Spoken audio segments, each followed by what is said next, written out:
Salut, j'espère que ton lapinou va bien. On se retrouve pour une vidéo très importante sur l'alimentation des lapins.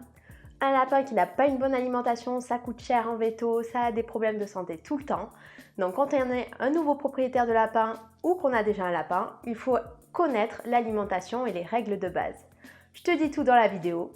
En attendant, on aborde un sujet très peu stressant, c'est Yuzu qui se repose, tranquille pépère, il n'est pas stressé du pompon. Tu peux aussi remarquer que j'ai un nouveau décor derrière moi et je t'ai fait une vidéo sur le sujet puisque c'est le nouveau palace de Yuzu. Allez, on commence sans plus tarder, c'est parti!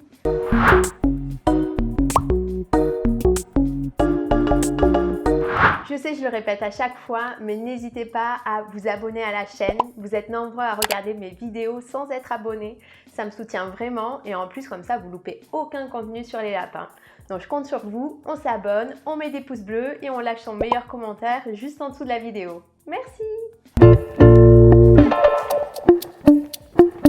Avant de rentrer dans le vif du sujet, il faut savoir qu'à l'origine, nos lapins étaient élevés pour la chair, c'est-à-dire pour être mangés. Et le seul objectif, comme pour les vaches, les cochons, les poulets et les lapins, c'est qu'ils grossissent rapidement à moindre coût. Peu importe si ça a un impact sur leur santé et sur leur durée de vie. Aujourd'hui, nos lapins font partie entière de la famille et on veut qu'ils vivent le plus longtemps possible. C'est pour ça que l'objectif de l'alimentation a changé. On veut un lapin en bonne santé pour longtemps et pas un lapin qui prenne beaucoup de poids rapidement, qui grossisse vite et pour pas cher. Premièrement, on va voir ensemble les conséquences d'une mauvaise alimentation sur la santé de ton lapin. Grosso modo, ça se résume en 3 points principaux. Le premier, c'est l'obésité et le surpoids. Ton lapin a une alimentation trop riche, il est trop gras et ça a un impact direct sur son espérance de vie. Le deuxième point, c'est une alimentation qui va être trop faible en fibres. Ton lapin a besoin de foin, de verdure, de végétaux divers et variés pour limer ses dents naturellement.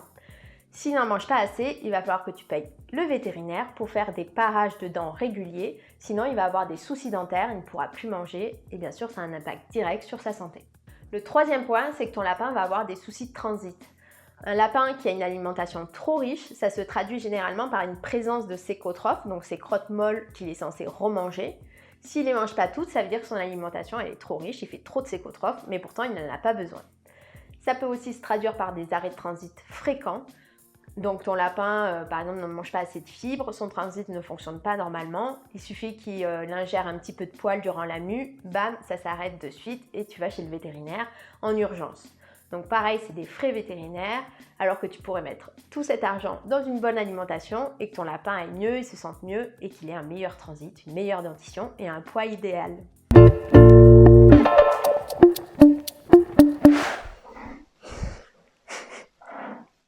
Yuzu, bébou, tu fais du bruit. Oui, merci. Maintenant, on va voir ensemble les fondamentaux de l'alimentation. Et le premier, c'est l'or vert, c'est le foin. Le foin doit représenter 70 à 80% de l'alimentation globale de ton lapin. Il faut un foin varié, pas trop riche mais de qualité et surtout que ton lapin le mange en quantité. Je t'en dis pas trop sur le sujet parce que j'ai déjà fait 2 vidéos entièrement sur le sujet.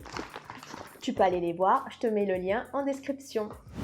Je fais juste une petite parenthèse si vous avez un jeune lapin et que vous lui donnez du foin de croc ou que vous avez entendu parler du foin de croc. Le foin de croc, c'est un foin de très bonne qualité mais qui est très riche et notamment en calcium. Il est recommandé pour les lapins qui vont avoir moins de 6 mois parce qu'ils vont utiliser ce calcium pour créer leur ossature et grandir tout simplement. Au-delà de 6 mois, il est recommandé de changer de foin et d'opter pour un foin qui va être moins riche, donc foin d'Occitanie par exemple, que vous pourrez retrouver sur ma boutique, mais aussi le foin de Normandie et plein d'autres foins. Le tout, c'est que votre lapin l'aime. Le deuxième point important de l'alimentation de ton lapin et sur lequel vous êtes nombreux à me poser plein de questions, c'est les granulés. Il faut savoir qu'il existe une multitude de granulés, il y en a à tous les prix, de toutes les formes, de toutes les couleurs, mais le plus dur, ça reste de choisir. Pour ça, il faut bien regarder la composition, la forme des granulés et surtout les donner de manière correcte. Je te dis tout ça de suite. Premièrement, au niveau de la composition, il ne faut pas de traces de céréales. Les céréales peuvent être sous différentes formes, broyées, concassées, en farine, en flocons, le son. Il y a plein de formes différentes de céréales.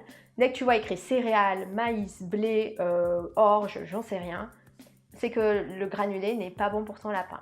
La base du granulé, ça doit être des végétaux, donc du foin ou de l'herbe séchée. Il faut aussi faire attention à tout ce qui va être ajouté pour que ton lapin apprécie les granulés. Généralement, ça va être des sucres ou des sucres cachés qui n'ont aucun intérêt pour l'alimentation de ton lapin, au contraire.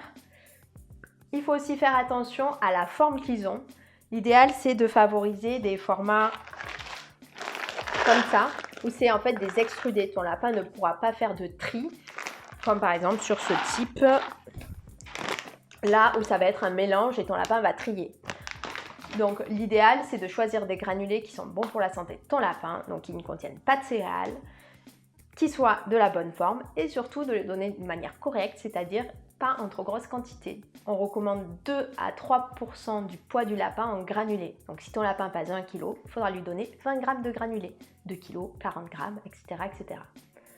Si tu as un jeune lapin, encore une fois, on me pose souvent la question, il faut faire attention. On dit souvent que les granulés peuvent être donnés de manière illimitée à un jeune lapin. Oui, à partir du moment où il mange son foin. Ce que je recommande plutôt, c'est de faire des sessions repas. Donc vous remplissez la gamelle de granulés et vous la laissez à disposition de votre lapin 2-3 fois par jour pendant 30 à 40 minutes. Comme ça, votre lapin, il peut manger les granulés s'il en ressent le besoin, s'il a besoin de beaucoup d'énergie pour grandir, etc.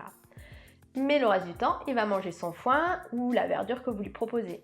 Si vous lui laissez toujours les granulés, généralement, il mange que des granulés et il laisse tomber le foin. Et ça, c'est clairement pas ce qu'on veut. Donc le juste équilibre est à trouver. Mais grosso modo, on ne rationne pas ou peu un lapin qui est jeune, donc en dessous de 6 mois. Dès qu'il a 6 mois, on rationne les granulés à 2, maximum 3% du poids du lapin en granulés. Un troisième point important, c'est la verdure. Il faut savoir que les lapins doivent manger entre 8 et 12% de leur poids en verdure. Ça dépend si ils ont un apport en granulés ou non. Personnellement, Yuzu n'a pas de granulés, donc je vais lui faire des jolis plateaux de verdure où je mélange 4-5 légumes différents pour avoir un apport en minéraux et en vitamines qui va être équilibré et varié à la fois. Et en plus, ça permet de lui faire plaisir. Des fois, je mets un petit peu de brocoli, des fois, j'en mets pas, des fois, je mets un petit peu de topinambour, des fois, un petit peu de persil, je varie les plantes aromatiques, tout ça. En fonction des saisons aussi, donc n'hésitez pas à aller chez votre primeur préféré, à consommer local et à découvrir des nouveaux légumes en même temps que votre lapin. Si tu souhaites intégrer les légumes à l'alimentation de ton lapin, s'il est jeune, qu'il n'en a jamais mangé ou même s'il est âgé et qu'il n'en a jamais mangé non plus, voici ce que je te recommande de faire. Déjà, à partir du moment où ton lapin arrive chez toi, attends 1 mois avant de changer l'alimentation ou d'introduire les légumes. On évite de combiner un nouvel environnement un peu stressant avec une nouvelle alimentation. Généralement, ça ne fait pas bon ménage pour le transit. Une fois que tu as patienté et que ton lapin est bien chez lui, tu vas pouvoir donc intégrer progressivement et un à un les légumes. On commence par une petite feuille d'endive. Si les crottes sont belles, qu'il n'y a pas de diarrhée, on peut donner 2-3 feuilles, etc., etc. Si ton lapin le digère bien, on peut passer sur un autre légume. Un peu de céleri, un peu de batavia, un peu de fenouil. Tu peux regarder en fonction des saisons tous les légumes qui peuvent lui plaire. Un dernier point sur l'alimentation, si vous voulez faire plaisir à votre lapin parce qu'il a été trop mignon, c'est les friandises. Je me suis dotée de mon super panier d'achat et je suis allée choper pour vous les pires friandises qu'on peut trouver en animalerie et qui pourtant elles ont l'air super bonnes et on a envie de les donner à son lapin. First one, les barres de céréales, on évite absolument. En plus là, ils mettent en avant le petit lapin, le fait qu'il y ait des graines à l'intérieur et du miel, tout ce qu'il ne faut pas. Donc ça, c'est mauvais pour votre lapin. On le met aux oiseaux, aux poules ou à la poubelle. Un autre produit trop mignon, on a envie de craquer, franchement, on dirait une petite coupe de pop-corn pour humain. Mais pareil, c'est mauvais.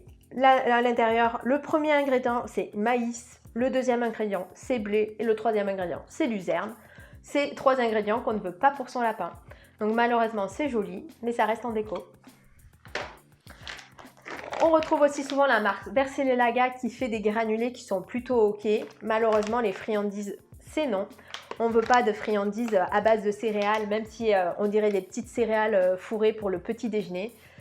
Votre lapin, il ne doit pas manger ça, même si c'est écrit sur l'emballage que c'est pour les lapins. Donc ça ne va pas non plus. Si vous voulez faire plaisir à votre lapin, mais de manière saine et en prenant soin de sa santé, c'est possible. Vous pouvez choisir des légumes frais ou séchés, des fruits frais ou séchés. Donc là, on a de la pomme. Ici, hop, j'ai de la fraise. Il y a de la cerise, de l'ananas, de la papaye, de la mangue, tout ce que vous voulez. Tout ce qui va être assez sucré, donc comme les fruits par exemple, on va recommander d'en donner 2-3 petits morceaux par semaine pour éviter que ça soit trop riche. Mais après, vous pouvez jongler avec d'autres friandises, comme du plantain séché, des mélanges d'herbes, comme sur ma boutique, vous avez folie du printemps, rosée du matin, vous avez les racines de pissenlit, vous avez la menthe, les orties, les pissenlits, enfin il y a plein de choses différentes. C'est à vous de tester pour voir les friandises, on va dire plus saines que votre lapin préfère. Donc n'hésitez pas à tester, à retester. En plus, vous avez des friandises qui sont super cool et saines aussi, comme ces petites glaces pour les lapins. C'est à base de foin et de fruits, donc clairement c'est totalement sain et pour le coup ça c'est joli, mignon et bon pour votre lapin. Donc n'hésitez pas à vous faire plaisir et à lui faire plaisir aussi avec des aliments adaptés. Voilà, on a vu ensemble les fondamentaux de l'alimentation de ton lapin. Tu as vu qu'il fallait faire attention parce que ce n'est pas parce qu'il y a un lapin sur un paquet de friandises ou de granulés que c'est forcément bon pour lui. Il faut être critique et s'armer de sa loupe pour vérifier les compositions. Je t'invite à t'abonner à la chaîne parce que je te prépare des vidéos focus sur les granulés, les friandises et la verdure. Comme ça, tu vas devenir incollable. On se retrouve très vite pour une nouvelle vidéo. Ciao, ciao!